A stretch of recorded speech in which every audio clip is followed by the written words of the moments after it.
যদি স্বয়ং আপনি নিজের সাহায্য করতে অক্ষম হন, তাহলে নিশ্চিতভাবে আপনার এই জীবন ব্যর্থ হয়ে যাবে। তাই মনে রাখবেন, এই সংসারে নিজের জীবনের ভার নিজের কাঁধেই বহন করতে হয়। অন্যের কাঁধের ওপর শুধুমাত্র পরলোক যাত্রা হয়। সেই জন্য এই সংসারে জীবিত সেই যে আত্মনির্ভর।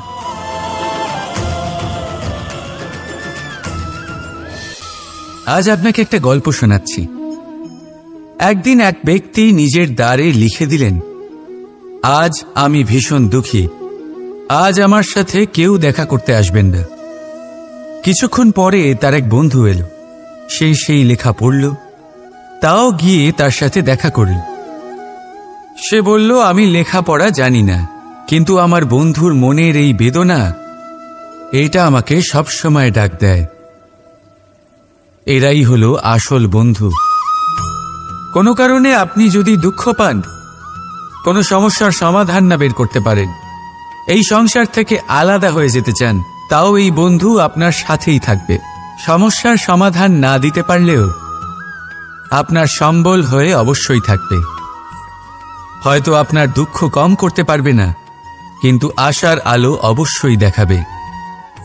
যখন আপনি সংসারের থেকে আলাদা হয়ে যান, তখনও আপনার সাথে যুক্ত থাকে আপনার এই বন্ধু, আসল বন্ধু। এবারে আমরা মানুষেরা বড়ই বিচিত্র। তারা সব সময় যে কোনো জিনিসের মাহাত্ম্য দুবার বুঝতে পারে। এক, তা পাওয়ার আগে। দুই, তা হারাবার পরে। এবারে ঠিক এরকমই আমাদের বন্ধুরাও হয়।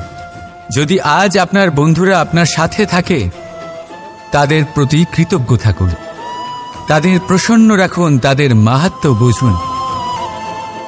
কারণ একবার আপনি এদের হারালে অনুতাপ করলেও আর এদের ফেরত পাবেন না। তাই ভালোবাসুন, বন্ধুত্ব বজায় রাখুন, আর আমার সাথে প্রসন্ন হয়ে বলুন, রাধা রাধা। বেশিরভাগ মানুষ এ কথা বলে থাকেন যে সময় অত্যন্ত বলশালী, সময় হলো খুবই শক্তিশালী। সময়কে চোখে দেখা যায় না, কিন্তু আমাদের সমস্ত কিছু দেখিয়ে দিয়ে যায়। তাই এই সময়কে কিছুটা ভয় পাওয়া প্রয়োজন। চলুন, প্রত্যেকের ভাবনা আলাদা, প্রত্যেকের মানসিকতার পিছনে নিজস্ব অভিজ্ঞতা রয়েছে, তাকে আমি সম্মান করি। আর কোথাও না কোথাও এই কথাটা সত্যি। কিন্তু যে ব্যক্তি নিজের জীবনে বিকাশ ঘটাতে চান, তিনি যতই এই সময়কে ভয় পান না কেন, তাকে এই সময়কে বুঝতে চেষ্টা করতেই হবে। যদি আপনি সাফল্যের পথে অগ্রসর হতে চান, তাহলে এই সময়কে বুঝুন, এর কথা বোঝার চেষ্টা করুন। এটা খুব আবশ্যক। দেখুন, আমরা সবাই জানি সময় আমাদের কাল, একদিন না একদিন সময় আমাদের অবশ্যই গ্রাস করবে। ততদিন এই সময়কে সম্মান করতে শিখুন। এটা কতটা শক্তিশালী সেটা বুঝতে চেষ্টা করুন, আর সময়ের সাথে তালে তাল মিলিয়ে চলতে চেষ্টা করুন। সময় নিজে থেকেই শুভ হয়ে উঠবে। আসুন আমার সাথে ভালোবেসে বলুন, রাধা রাধা। জন্ম এবং মৃত্যু, এই দুই হলো মানুষের জীবনের সবথেকে গুরুত্বপূর্ণ দুই মুহূর্ত। মানুষ যখন জন্ম নেয়, তখন তার কাছে এই সংসার জন্মগ্রহণ করে, এবং এই সংসারে যে জ্ঞান আছে, পুণ্য আছে, পাপ আছে, উচিত অনুচিত আছে, সেই সবকিছু সে জানতে পারে। এবার যেই মুহূর্তে তার মৃত্যু হয়, তার কাছে এই সব কিছুরই মৃত্যু হয়ে যায়। এবার মানুষের যখন জন্ম হয়, এই শুভ দিনের প্রসন্নতার কারণে মিষ্টি বিতরণ করা হয়, উপহার বিতরণ করা হয়, সবাই তা গ্রহণ করেন। এবার মানুষ যখন মৃত্যু লাভ করেন, তখনও শ্রাদ্ধের কাজের সময়ও নানান মিষ্টি বিতরণ করা হয়, সবাই সেটাও গ্রহণ করেন। এবার এই মিষ্টি দ্বারা আমরা জীবনে মিষ্টি মুখ করি, কিন্তু আমাদের জীবনের সবথেকে গুরুত্বপূর্ণ এই মুহূর্ত, এই দুই দিনেই আমরা এটা গ্রহণ করতে পারি না। কখন গ্রহণ করতে পারি? যখন উচিত সময় আসে। আর উচিত সময় কখন আসে? জন্মদিন এবং মৃত্যুদিন, এই দুইয়ের মাঝের মুহূর্ত, জীবনকাল। এই জীবনকালেই আপনি মিষ্টি খেতে পারেন, সুস্বাদু ব্যঞ্জন খেতে পারেন, শ্রেষ্ঠ কর্ম করতে পারেন, পুণ্য করতে পারেন, এই সংসারকে প্রেরিত করতে পারেন। তাই এই জীবনকালকে ব্যর্থ হতে দেবেন না। এই সময় অত্যন্ত শ্রেষ্ঠ কর্ম করুন, মহান হয়ে উঠুন, আর আমার সাথে ভালোবেসে বলুন, রাধা রাধা। প্রেম অত্যন্ত পবিত্র অনুভূতি, শুদ্ধ অনুভূতি। কোনো অশুভ মানুষের হৃদয় পরিবর্তন করার ক্ষমতা রাখে, তাদের মনেও করুণা জাগ্রত করার ক্ষমতা রাখে। কিন্তু কিছু মানুষ এমন আছেন, কিছু পরিস্থিতি, কিছু মুহূর্ত এমন আসে যখন প্রেমে শান্ত থাকা যায় না। ভালোবেসে কিছু বোঝানোর জন্য আমি যুদ্ধ থেকে পালিয়েছিলাম। আমাকে যুদ্ধবিমুখ বলা হয়েছিল, কিন্তু তখনও যখন জরাসন্ধ বুঝতে পারল না, তখন ওকে দুটুকরো করে সমাপ্ত করতে হলো। প্রেমপূর্বক মৈত্রীর প্রস্তাব নিয়ে আমি হস্তিনাপুরে গিয়েছিলাম, কিন্তু যখন দুর্যোধনের অশুভ বুদ্ধি এটা বুঝতে পারল না, তখন আমাকে মহাভারত রচনা করতে হলো। ভালোবেসে এই সংসারের জন্য আমি বাঁশি বাজাই। কিন্তু এমন কিছু মানুষ আছেন যারা প্রেমের ভাষা বুঝতে পারেন না। তাদের হাত থেকে এই সংসারে যে ভালোবাসা আছে তাকে রক্ষা করার জন্য আমাকে হাতে সুদর্শন চক্র তুলে নিতে হলো। এই সংসারে ভালোবাসা গুরুত্বপূর্ণ। এই সংসারকে যদি ভালোবাসা দিয়ে ভরিয়ে তুলতে পারেন, এই সংসার একটু বেশি সুন্দর হয়ে উঠবে, চারিদিকে প্রসন্নতা ছেয়ে যাবে। কিন্তু যখন এমন একটা সময় আসে যখন ভালোবাসা সংকটে পড়ে যায় আর তাকে রক্ষা করা অনিবার্য হয়ে পড়ে, তাহলে যদি তার জন্য কঠোর হতে হয় সেটা হন। যদি হাতে অস্ত্র তুলে নিতে হয় তা তুলে নিন। এই ভালোবাসাকে সুরক্ষিত রাখা প্রয়োজনীয়। আসুন আমার সাথে ভালোবেসে বলুন, রাধা রাধা। মানুষের জীবনে দুটি বড় মাপের সম্বল আছে। প্রথম হলো আশা। আশা, যেটা আমাদের সামনে পথ চলার প্রেরণা যোগায়। আশা যা আমাদের শক্তি প্রদান করে, সাহস যোগায়, আমাদের এটা বোঝায় যে এখন অনেক কিছু শুভ হওয়া বাকি আছে, ভয় পেও না। আর দ্বিতীয় হলো বিশ্বাস। জীবনে যখনই আমরা কাউকে বিশ্বাস করি তখন একটা বিশেষ মাপের শক্তি অনুভব করি। কখনো কখনো এই আশা হতাশায় পরিবর্তিত হয়ে যায়, আর বিশ্বাসঘাতকতায় পরিবর্তিত হয়। তখন কি করা যায়? তখন কি আপনি এটা বলবেন যে আশা করা অনুচিত, বিশ্বাসের অস্তিত্ব নেই? না, এটা কখনোই অনুচিত নয়। আপনি যদি কাউকে বিশ্বাস করেন আর সেই বিশ্বাস যদি সেই ব্যক্তি ভঙ্গ করে, তাহলেও এটা আপনার দোষ, কারণ আপনি সিদ্ধান্ত নিয়েছিলেন যে আপনি সেই ব্যক্তির ওপর বিশ্বাস করবেন। আপনার সিদ্ধান্তে দোষ ছিল, আপনার ভাগ্যে নয়। কিন্তু ধরুন এমন একটা পরিস্থিতি এলো, তখন কি করা উচিত? আশা করুন তাদের থেকে যারা আপনার থেকে বড়, আর বিশ্বাস করুন তাদের যারা আপনার সমতুল্য। আশা করতে হলে ঈশ্বরের কাছে করুন যে আমি জীবনে যা কিছুই করছি, যে কর্ম করছি, যাকে বিশ্বাস করছি, তারা আমার সাথে যেন কোনো অনুচিত না করেন। আমি শুধু এটাই আশা করব। আর বিশ্বাস অন্য কারোর উপর করার আগে নিজের উপর করুন, কারণ সত্যি বলতে আপনি নিজেকে কখনোই ঠকাবেন না, তাই না? আসুন আমার সাথে ভালোবেসে বলুন, রাধা রাধা। এই নিম পাতাকে দেখুন, ওর কিন্তু অনেকগুলো গুণ আছে। অনেক অসুখের নিরাময়ের জন্য এই নিম ওষুধ হিসেবে ব্যবহৃত হয়। এটা এই পরিবেশের জন্যও ভালো, আমাদের শরীরের জন্যও ভালো। কিন্তু যখন এটা চেখে দেখবেন তখন বুঝতে পারবেন এই নিম পাতা খুব তেতো। এবার এই যে নিম পাতার স্বাদ তেতো, সেটা কি খারাপ ব্যাপার? তেতো স্বাদ হওয়া কি খারাপ ব্যাপার? দেখুন, নিম পাতার স্বাদ তেতো, তাতে ওর কোনো দোষ নেই। ঠিক সেভাবেই আমের স্বাদ মিষ্টি, তাতে আমের কোনো মাহাত্ম্য নেই। কে নির্ধারণ করে যে কোনটা মিষ্টি আর কোনটা তেতো?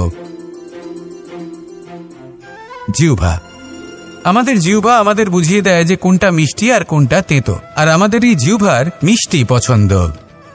ঠিক সেভাবেই যদি আপনি নিমের মতো হন, আপনার মধ্যে অনেক ভালো গুণ আছে, আপনি জানেন, আপনি সৎকর্ম করতে চান আর করতেই থাকছেন। কিন্তু এমন কোনো ব্যক্তি আছেন যে আপনাকে ঠিক বুঝে উঠতে পারছেন না, কোনো ব্যক্তি হয়তো আপনাকে ততটা সম্মান করছে না, তাহলে এতে আপনার কোনো দোষ নেই। আপনি নিজের কর্ম করতে থাকুন, যদি সমস্যা বা দোষ কিছুতে থাকে তাহলে সেই ব্যক্তির পরখ করার ক্ষমতায় আছে। আপনি শুধু নিজেকে বিকাশের পথে নিয়ে যান, সৎকর্ম করুন আর আমার সাথে ভালোবেসে বলুন রাধা রাধা। সংসারে সকলের মনে বাসনা থাকে তারা যেন ধন অর্জন করতে পারেন। সবাই তার জন্য চেষ্টাও করেন। একটি অত্যন্ত ছোট শিশুও যখন সে কোনো উপহার পায় তার থেকে সে অবশিষ্ট ধন সঞ্চয় করতে চেষ্টা করে, কারণ আমরা ভাবি যে সংগ্রহ করলে আমরা ধনী হয়ে উঠতে পারবো, ধনবান হয়ে উঠতে পারবো। এবার এটাই কিন্তু গুণের ক্ষেত্রেও প্রযোজ্য। যদি আপনারা জীবনে গুণবান হতে চান তবে সংগ্রহ করার কোনো প্রশ্নই নেই, আপনাকে শুধু সম্পত্তি খরচ করতে হবে। আমি ধনের কথা বলছি না, আমি এই সংসারের সবথেকে মূল্যবান সম্পত্তির কথা বলছি, সেটা হলো সময়। গুণবান হওয়ার জন্য আপনাকে শুধু সময় খরচ করতে হবে, অর্থাৎ প্রত্যেক মুহূর্তের সদ্ব্যবহার করতে হবে, আর তাও উচিত প্রকারে। যদি এই কাজ আপনি করতে পারেন তাহলে আপনি থেকেই গুণবান হয়ে উঠবেন। আর একবার যদি গুণবান হয়ে উঠতে পারেন তাহলে ধনবানও হতে বেশি সময় লাগবে না। সেই জন্য জীবনে গুণ অর্জন করুন, সময়ের সদ্ব্যবহার করুন আর আমার সাথে ভালোবেসে বলুন রাধা রাধা। সবাই বলেন যদি সংসারে কিছু জয় করতে চাও তাহলে নিজেকেই পথপ্রদর্শক হতে হবে। এই সংসারকে যদি প্রকাশমান করতে চাও তাহলে প্রদীপের মতো তোমাকেও জ্বলতে হবে। এই কথা অত্যন্ত শ্রেষ্ঠ, কিন্তু প্রদীপের মতো জ্বলার পূর্বে কিছু সাবধানতা অবলম্বন করা প্রয়োজনীয়। কিভাবে? ভেবে দেখুন, চারিদিকে অন্ধকার, আমার প্রকাশের প্রয়োজন। সেই ক্ষেত্রে যদি আমি একটি দীপক প্রজ্বলিত করি তাহলে চারদিক প্রকাশমান হবে, আমার ভালো লাগবে। কিন্তু ধরুন মাথার উপর কড়া রোদ আর তার মাঝে আমি একটি প্রদীপ জ্বালাতে শুরু করলাম, তখন কি হবে? আমি নিজেই বুঝতে পারবো যে আমি মূর্খামি করছি। মাটির প্রদীপ, তেল, প্রচেষ্টা, সময় এই সব কিছু নষ্ট করছি। সেই জন্য মনে রাখবেন, জীবনে পরিশ্রম করা প্রয়োজনীয়, কিন্তু পরিশ্রম কোথায় করতে হবে, কতটা করতে হবে, সেটা মাথায় রাখা আরও প্রয়োজনীয়। আসুন আমার সাথে ভালোবেসে বলুন রাধা রাধা। জীবনের আরম্ভ থেকে জীবনের শেষ পর্যন্ত হলো একটা যাত্রা, আর এই যে যাত্রা, সেই যাত্রা পথের মাঝেও আমরা অনেক নতুন যাত্রা নির্ধারিত করি, অন্য অনেক লক্ষ্য লাভ করি। এবার প্রশ্ন হলো যে লক্ষ্য বেশি গুরুত্বপূর্ণ নাকি যাত্রা? কেউ বলবে লক্ষ্য বেশি গুরুত্বপূর্ণ, কারণ তার জন্যই আমরা এই যাত্রা স্থির করি। কেউ বলবে যাত্রা বেশি গুরুত্বপূর্ণ, কারণ এই যাত্রা পথে চলতে চলতে আমরা অনেকগুলো শিক্ষা লাভ করি, কর্ম করার জন্য অনেক দিশা খুঁজে পাই। এবার লক্ষ্য এবং যাত্রা এই দুই গুরুত্বপূর্ণ, কিন্তু আরও একটা তথ্য আছে অত্যন্ত গুরুত্বপূর্ণ, যেটা বুঝে নেওয়া খুব প্রয়োজনীয়, আর সেটা হলো আপনার জীবন সাথী। সেই সাথী যে জীবনের সব পদক্ষেপে আপনার সাথে চলবে, আপনার সাথে থাকবে। সেই ব্যক্তির মধ্যে যদি করুণা থাকে, ভালোবাসা থাকে, তাহলে সে আপনাকে সাহায্য করবে, আপনার জন্য আপনার লক্ষ্য নির্ধারণ করবে, আপনাকে জীবনে একটা উচ্চ স্তরে নিয়ে যাবে।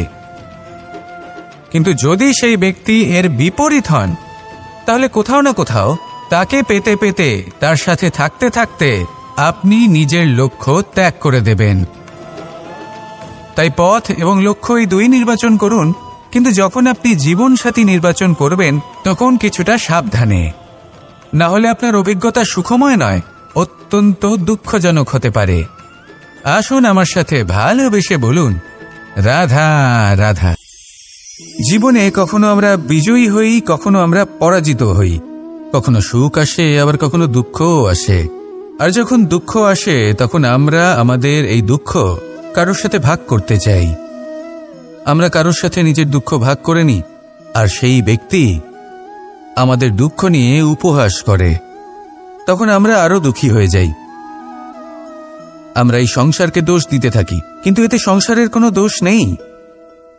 ভুল আপনার যে আপনি কোনো কুপাত্রকে নির্বাচন করেছেন দুঃখ ভাগ করার জন্য।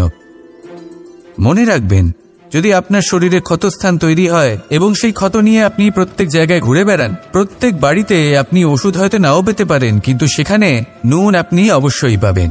সেই জন্য যখনই দুঃখ পাবেন শুধু সেই ব্যক্তিদের কথা মনে করুন যারা আপনার দুঃখ, আপনার যন্ত্রণাকে বুঝতে পারবে, যারা আপনার সহায় হবার জন্য প্রস্তুত, আপনাকে সাহায্য করার জন্য প্রস্তুত, আপনার অন্তরকে প্রেরিত করতে প্রস্তুত। তাদের কাছে নয় যারা আপনার দুঃখ নিয়ে উপহাস করে। আসুন আর আমার সাথে ভালোবেসে বলুন, রাধা রাধা। প্রত্যেক মানুষ সাফল্যের শিখরে পৌঁছতে চান, প্রত্যেকেই তার জন্য চেষ্টা করেন, প্রত্যেকেই এটা চান যে নিজের নিজের ক্ষেত্রে আমি সর্বোচ্চ শিখরে পৌঁছব। এবার সবসময় আমাদের প্রতিভা পূর্ণরূপে আমাদের সহায়ক হতে পারে না। কখনো কখনো আমরা সেই কাজ একা করতে পারি না, কখনো কখনো আমাদের সাহায্যের প্রয়োজন পড়ে। আর ঠিক এমন সময় বেশিরভাগ মানুষ ভুল করে ফেলেন। আর ভুল হলো এটাই যে কিছু ব্যক্তি এতটাই তাড়াতাড়ি সাফল্যের শিখরে পৌঁছতে চান যে কারোর হাত ধরে পরবর্তী সিঁড়িতে ওঠার বদলে তিনি কারোর পা ধরে ওপরে যাওয়াটাই শ্রেয় বলে মনে করেন। এবার সাফল্য দুজনেই লাভ করেন, কিন্তু কাহিনীর এখানে সূত্রপাত ঘটে। যে ব্যক্তি কারোর হাত ধরে ওপরে পৌঁছন সে অন্যের জন্য নিজের হাতটা বাড়িয়ে দেন, তাকে সাহায্য করেন, তাকে প্রেরণা প্রদান করেন। নতুন সম্পর্ক তৈরি হয়, বন্ধুত্বের বৃদ্ধি ঘটে এবং এই শ্রেষ্ঠ সম্পর্কগুলির সাথে উনি শ্রেষ্ঠ জীবন যাপন করেন। অন্যদিকে সেই ব্যক্তি যে কারোর পা ধরে সাফল্য অর্জন করেছিলেন সেই ব্যক্তি শুধু একজন দাস হয়ে থেকে যান, শুধু তাকে দেওয়া সমস্ত আদেশ পালন করেন তিনি। তার নিজের কোনো ব্যক্তিত্ব গড়ে ওঠে না। সেই জন্য আপনি যখনই সাফল্যের পথে অগ্রসর হচ্ছেন তখন পথ নির্বাচন সঠিকভাবে করুন, কারণ সাফল্যের ঊর্ধ্বেও একটি অন্য জীবন আছে। আসুন আমার সাথে ভালোবেসে বলুন, রাধা রাধা। সকলের মন আনন্দে ভরিয়ে তোলে কোকিলের মধুর স্বর, কিন্তু এই মধুর স্বর আমরা বর্ষাকালে শুনতে পাই না কেন? তার কারণ কিন্তু এটা নয় যে বর্ষাকালে কোকিল অসুস্থ থাকে, তা নয়। কোকিল সিদ্ধান্ত নেয় নীরব থাকার, কিন্তু এই সিদ্ধান্ত কেন নেয়? তার কারণ হলো ব্যাঙ। বর্ষার ঋতুতে অনেক ছোট ছোট স্থানে জল জমে, আর সেই কারণে অনেক ব্যাঙের জন্ম হয়। এবার ওই ব্যাঙগুলোর ধ্বনি এতটাই প্রবল হয় যে তাদের মাঝে এই কোকিল যতই মধুর সুরে ডাকুক না কেন তার স্বর আমাদের কানে পৌঁছবে না। সেই জন্য ও সিদ্ধান্ত নেয় চুপ থাকার। আর এটাই হলো আমাদের জীবনের শিক্ষণীয় বিষয়। আপনি যদি এমন কোথাও থাকেন যেখানে আপনার আশেপাশে মূর্খ মানুষ আছেন, তাহলে সেখানে চুপ করে থাকাই হলো সবথেকে শ্রেষ্ঠ সিদ্ধান্ত। কারণ ওই মূর্খদের চিৎকারের সামনে কেউ আপনার জ্ঞানের কথা বুঝতেই পারবে না। সেই জন্য সেখানে চুপ করে থাকুন। পরবর্তীতে গিয়ে যেমন এই ব্যাঙের ডাক এটা শান্ত হবে আর তারপর থেমে যাবে, ঠিক তেমন মূর্খদের সময় একটা নির্দিষ্ট কালের পর গত হয়, আর তারপরে আসে বিবেকবানদের সময়, আপনার সময়। শুধু ধৈর্য ধরুন। আসুন আর আমার সাথে ভালোবেসে বলুন, রাধা রাধা। মস্তিষ্কের মেধা প্রত্যেক মানুষের কাছেই আছে। এর বর্গীকরণ করা সম্ভব তিনটি স্তরে: নিম্ন, মধ্য এবং উচ্চ। এবার সেই ব্যক্তি যার মস্তিষ্ক মেধা নিম্ন স্তরের, তিনি কোন বিষয়ে কথা বলেন, কোন বিষয়ে আলোচনা করেন, কি কি সেই বিষয় যা নিয়ে এনারা ভাবেন? লেনদেন, লাভ ক্ষতি, সম্পর্ক ভাঙা গড়া, জীবনের এই ছোট ছোট বিষয়গুলি। এর ঊর্ধ্বে এনাদের কথা এবং ভাবনা যায়ই না। এবার যে ব্যক্তি এমন হন যার মস্তিষ্ক মেধা মধ্যস্তরের, সেই ব্যক্তি কি করেন, কোন বিষয়ে কথা বলেন? জীবনের ঘটনাগুলির বিষয়ে কথা বলেন। কি হয়েছিল, কিভাবে হয়েছিল, কিভাবে সেটা আরো বেশি শ্রেষ্ঠ করে তোলা সম্ভব। আর সেই ব্যক্তি যাদের মস্তিষ্ক মেধা উচ্চ স্তরে থাকে, তারা কি নিয়ে ভাবেন, তারা কি নিয়ে আলোচনা করতে থাকেন? তিনি ভাবেন যে কিভাবে নিজের চিন্তা ভাবনা আরো বেশি শ্রেষ্ঠ করে তোলা সম্ভব। তিনি ভাবেন যে কিভাবে আমরা নিজেদের অপগুণগুলিকে দূর করে দিতে পারি, কারণ সেটা করতে পারলে জীবন আপনা থেকেই শ্রেষ্ঠ হয়ে উঠবে। মস্তিষ্ক মেধা আমাদের সবার কাছে আছে। এবার আমাদের এটা বেছে নিতে হবে যে কোন স্তরটা আমরা আপন করতে চাই। যদি আজকের এই মুহূর্তে আপনি নিম্ন স্তরেও থাকেন তাহলে তা মেনে নিন, চিন্তার কোনো বিষয় নেই। এখনো চাইলে আপনি উচ্চ স্তরে পৌঁছতেই পারেন। সেটাই বেছে নিন, জীবন শ্রেষ্ঠ করে তুলুন আর আমার সাথে ভালোবেসে বলুন রাধা রাধা। অত্যন্ত শ্রেষ্ঠ একটা কথা আছে, যদি একটা দরজা বন্ধ হয় তাহলে ঈশ্বর নিজে আমাদের জন্য আরেকটা দরজা খুলে দেন। কিন্তু কিছু মানুষ আছেন যারা এটা ভাবেন যে আমার সাথে তো এরকম হলোই না, আমাদের জন্য তো কোনো নতুন দরজা খুলল না, কোনো নতুন পথ আমরা খুঁজে পেলাম না। সেই বিষয়ে আমরা চিন্তা করি, দুঃখ পাই যে এরকম কেন হলো। কখনো কখনো নতুন দরজা উন্মুক্ত হয়, কিন্তু পুরনো যে বন্ধ দরজা আছে তার সামনেই আমরা দুঃখী হয়ে বসে থাকি, আর এমন ভাবে বসে থাকি যে নতুন দরজার দিকে আমাদের চোখই যায় না। কখনো কখনো ঈশ্বর জেনে শুনেই আমাদের জন্য নতুন দরজা, নতুন পথ উন্মুক্ত করেন না, কারণ তিনি চান যে আমরা যেন পরিশ্রম করি, কর্ম করি, নিজেকে আরো বেশি শ্রেষ্ঠ করে তুলি, সক্ষম হই, আর নিজের পথ আমরা নিজেই খুঁজে নিই। কখনো কখনো এমনও হয় যে ঈশ্বর চান যে আমরা যেন সেই পথে চলতে শুরু করে দিই। ভবিষ্যতে গিয়ে ঈশ্বর আমাদের সবকিছুই প্রদান করেন। মনে রাখবেন, যে ব্যক্তি নিজের বাড়িতে এসে নিজের দুঃখ নিয়ে বিলাপ করতে থাকেন, সুখ তার দরজায় পৌঁছে গিয়েও বন্ধ দরজা দেখে ফিরে চলে যায়। তাই দুঃখ আমাদের সকলের জীবনে আছে, কিন্তু সেই দুঃখকে আঁকড়ে ধরে বসে থাকবেন না, তাহলে আপনি আসন্ন সুখও ভোগ করতে পারবেন না। আসুন আমার সাথে ভালোবেসে বলুন রাধা রাধা। এই সংসারের প্রত্যেক মানুষ কোনো না কোনো স্থানে অবশ্যই যান, অনেক অনেক স্থানে তাদের যেতে হয়। এবার এমন কিছু মানুষ আছেন যারা সেই স্থানে হয়তো কখনোই যাননি। উদাহরণ হিসেবে বলবো, কিছু মানুষ আছেন যারা মন্দিরে যান, চিকিৎসালয়ে যান, কিছু মানুষ কারোর বিবাহ উৎসবে যান, আবার কিছু মানুষ আছেন যারা নাস্তিক হন এবং কখনোই মন্দিরে যান না। কিছু মানুষ অসুস্থ হন না, তাই চিকিৎসালয়ে যেতে হয় না। এমনও কিছু মানুষ থাকেন যারা সামাজিক উৎসব থেকে দূরে থাকাটাই পছন্দ করেন।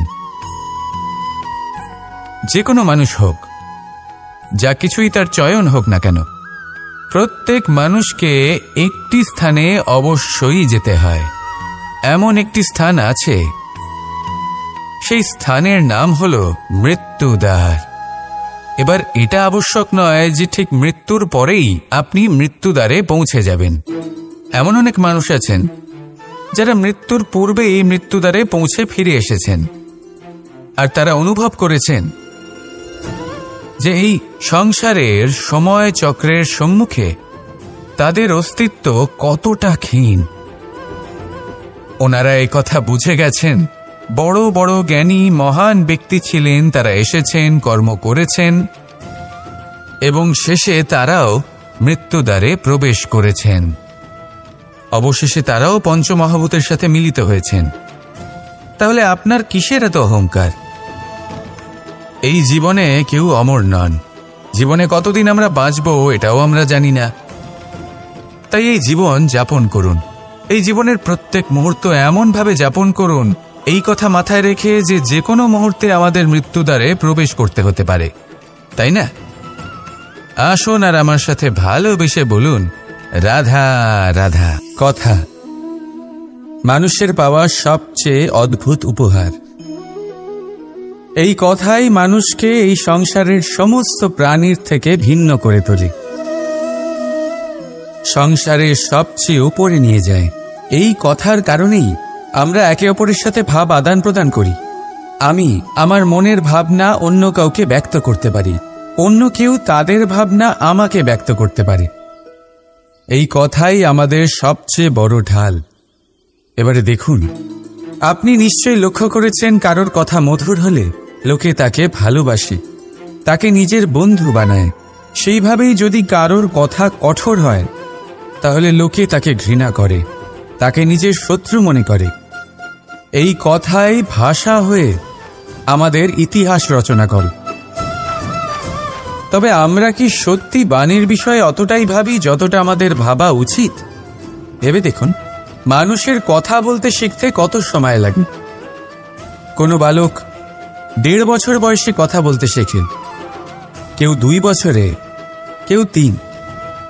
এবার দেখুন, মানুষ 1.5 বছর বয়সে কথা বলতে শিখে গেলেও তার কি বলা উচিত এটা সারা জীবনেও শিখতে পারে না। এর উপরে মনোনিবেশ করুন, এটা বোঝবার চেষ্টা করুন কি বলা উচিত। নিজের কথা শুদ্ধ করুন, নিজের কথা মধুর করুন, আর সেই মধুরতার সাথে আমার সঙ্গে বলুন, রাধা রাধা। সময়, কথায় বলে সময়ের পূর্বে কিছুই হয় না। প্রতিটা ঘটনার একটা সময় থাকে। সময়ের আগে না সূর্যোদয় হয় আর না সূর্যাস্ত হয়। সময়ের পূর্বে গাছে না ফুল ফোটে না ফল ধরে। কিন্তু একটা কথা ভেবে দেখুন, যদি বর্ষা আসার আগে কৃষক ভূমিকে না প্রস্তুত করে, বীজ রোপণ না করে, তাহলে কি ফসল ফলবে? যদি কোনো যোদ্ধা যুদ্ধের পূর্বে নিজের অস্ত্রে ধার না দেয়, তাহলে সে যুদ্ধ কি করে লড়বে? এর মানে এটাই হলো যে সময় আপনার যখন আসার তখন অবশ্যই আসবে, কিন্তু ততক্ষণ এটাও গুরুত্বপূর্ণ যে আপনি নিজেকে তার জন্য তৈরি রাখুন। কারণ এই সুযোগ, এই কথাটা শুনতে যত ছোট, এটা আসেও ততটা কম সময়ের জন্য, তারপর চলেও যায়। এবার যদি সুযোগ আপনার হাতে আসে আর আপনি তার জন্য তৈরি না থাকেন, তাহলে আপনি সাফল্য কি করে পাবেন? তাই আপনি সঠিক সময়ের জন্য অপেক্ষা করুন, সেই সুযোগের জন্য অপেক্ষা করুন, কিন্তু ততক্ষণ নিজের চেষ্টার দ্বারা নিজেকে আরো সক্ষম করে তুলুন, কারণ সাফল্য আপনার জন্য অপেক্ষা করছে, শুধু আপনি তার জন্য তৈরি থাকুন। রাধা রাধা। আমাদের মধ্যে বহু মানুষ মাঝে মাঝে নিজেকে অকর্মণ্য মনে করি, ভেবে নিই যে এত চেষ্টা করার পরেও কিছুই পেলাম না, আর হয়তো পরেও কিছুই পাব না। আর সেই জন্য নিজের জীবনের সমস্ত বোঝা অন্য কারোর কাঁধে চাপিয়ে দিই, নিজের ওপরে বিশ্বাস হারিয়ে ফেলি। কেন বুঝতে পারেন না এই কথাটা? যে যতক্ষণ না পায়ে কোনো কাঁটা ফুটবে, ব্যক্তি কি করে বুঝতে পারবে যে এরপর থেকে নিচে তাকিয়ে চলতে হবে? সূর্যকে নিজে জ্বলতে হয় যাতে বাকিদের প্রকাশ দিতে পারে সে। রাতের অন্ধকারের সাথে লড়াই করার জন্য চন্দ্রিমাকে আকাশে একা উজ্জ্বল হতে হয়। নদী নিজের যাত্রা কি করে করে, নিজের পথ কি করে নির্মাণ করে? সে পাথরের সাথে লড়াই করে তা বানায়। যদি স্বয়ং আপনি নিজের সাহায্য করতে অক্ষম হন, তাহলে নিশ্চিতভাবে আপনার এই জীবন ব্যর্থ হয়ে যাবে। তাই মনে রাখবেন, এই সংসারে নিজের জীবনের ভার নিজের কাঁধেই বহন করতে হয়। অন্যের কাঁধের ওপর শুধুমাত্র পরলোক যাত্রা হয়। সেই জন্য এই সংসারে জীবিত সেই যে আত্মনির্ভর।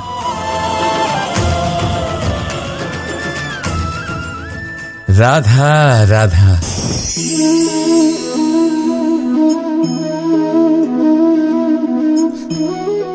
এই জল দেখতে পাচ্ছেন আপনি? এটা খোলা জল, এতে ময়লা মিশে আছে। কিন্তু যদি আপনি এটা কিছুক্ষণ এমনি ফেলে রাখেন, তাহলে দেখবেন এই ময়লা আপনা থেকেই নিচে থিতিয়ে পড়বে। কিন্তু এই পাত্রটা নাড়াতে থাকলে এমনটা হবে না। শান্ত ছেড়ে দেবেন, তবেই এই ময়লা নিজেই নিচে চলে যাবে। ঠিক সেইভাবেই যখন আমাদের জীবনে কোনো সমস্যা আসে, কোনো অশান্তির সৃষ্টি হয়, তখন উত্তেজিত হয়ে পড়লে, নিজের সংযম হারিয়ে ফেললে আমরা এর সমাধান পাব না। শান্ত থাকলে তখনই সমস্যার সমাধান পাব। তাই মনে রাখবেন, ধৈর্য আর সংযম দ্বারা শান্ত মনে বিচার করলে যত বড়ই সমস্যা হোক না কেন, তার সমাধান আপনি অবশ্যই পাবেন।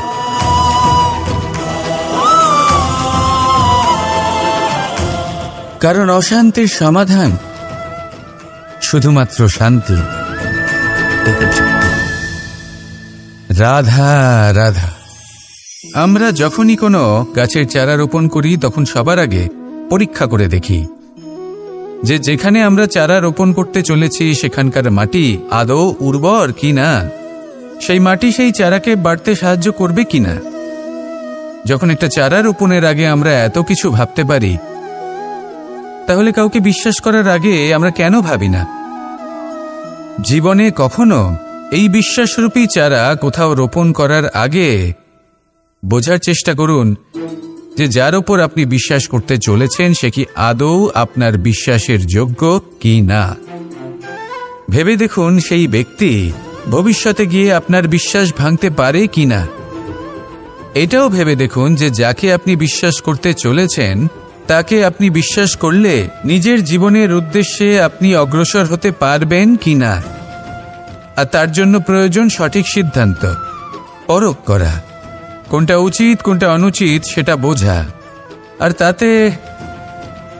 তাতে কিন্তু আপনি সন্দেহবাতিক হবেন না, তাতে আপনি আরো নিপুণ হয়ে উঠবেন। তাই যদি আপনি নিপুণ হয়ে উঠতে চান তাহলে বোঝার চেষ্টা করুন, পরখ করে দেখুন, কোনটা উচিত কোনটা অনুচিত বুঝুন। আর বিশ্বাস তখনই করুন যখন আপনি 100% নিশ্চিত হবেন যে সে বিশ্বাসের যোগ্য। আসুন আমার সাথে ভালোবেসে বলুন রাধা রাধা।